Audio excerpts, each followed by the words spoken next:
Welcome back, everyone. This is the season to host summer visitors, so why not make it a trip they'll remember forever? Joining us now is award-winning celebrity restaurateur and celebrated host Liza Utter with some tips we can all incorporate the next time company comes. That's right. And this is so true. You can make it a memorable experience for them without going overboard. You don't have to spend a fortune. You don't have to stress out. Yep. Simple things you can do. Yeah.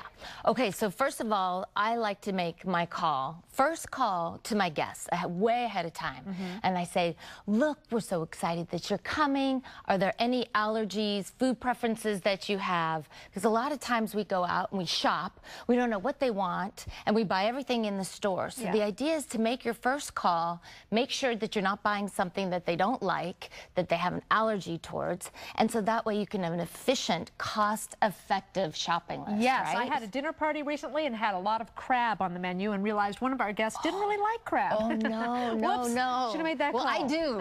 Okay, good. All right. Okay, so make that call first. Yes. All right. Okay, so the second thing is I like to make sure that we have a certain space that's designated for a guest.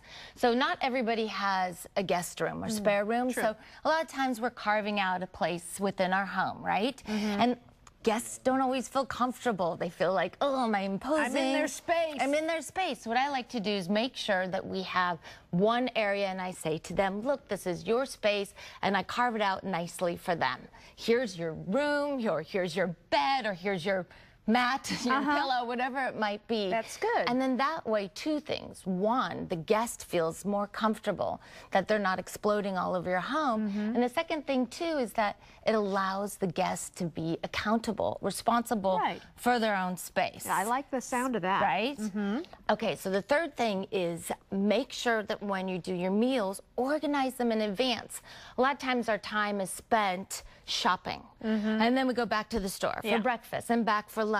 Plan it in advance. Plan your breakfast, your lunch, your dinner, whether you're eating in or whether you're eating out. And then when you're planning your meals, try to plan a meal where people can help.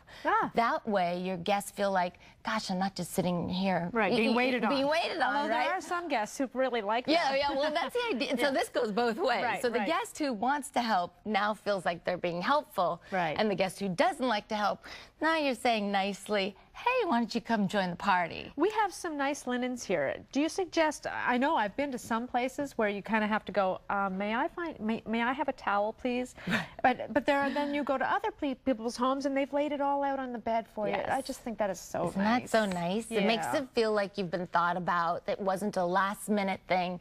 So really what I like to suggest to people is buy a clean set, well, preferably clean. Clean set. And if you don't buy new, at least do a laundry before they come, right? Of towels and sheets and a pillow.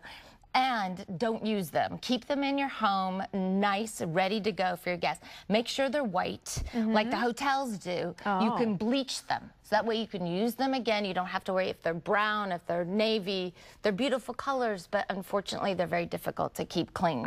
So make sure that they're white and they look fresh. And if you just tie a little ribbon around and put them on somebody's bed, like you said, it makes you feel special. Yeah, you don't want them coming to you going, can I get a face cloth? Yeah, that's right. Is this your organizer? Is this where you do all your planning? Yes. Okay, that's smart. This is something that is a lifesaver for me. First of all, it keeps me organized. Secondly, I like my guests to know ahead of time, this is my community board, what we have going on. So that way they know, because this is where people, especially the house guests and the guests themselves, they get exhausted because they're accommodating other people's schedule. They forget to carve out time for themselves and they get exhausted. So what I like to do is say, look, here I've got my spinning class scheduled, or I have a dinner scheduled, or I've got to go out to a doctor's appointment. Make sure, even though you're hosting guests, that you're taking care of yourself, and that will prevent you from feeling the burnout. And this is just a little thing for them for when they get little snacky? This is invaluable. They don't have to go hunting? This is invaluable. Yes, and not only that, but it makes people feel at home. So that way, they don't feel like they've got to wait for you to get up and get into the kitchen to make something to eat or to snack on. You have a snack, what I call the snack basket. This is very big in our house. No, that's a good idea. I think we actually have a year-round snack basket. Perfect. And this way people feel comfortable and able to help themselves. There you go. Liza Utter, thank you very much for joining us today. Thank you. I'll be a guest at your house any day. We'll be right back.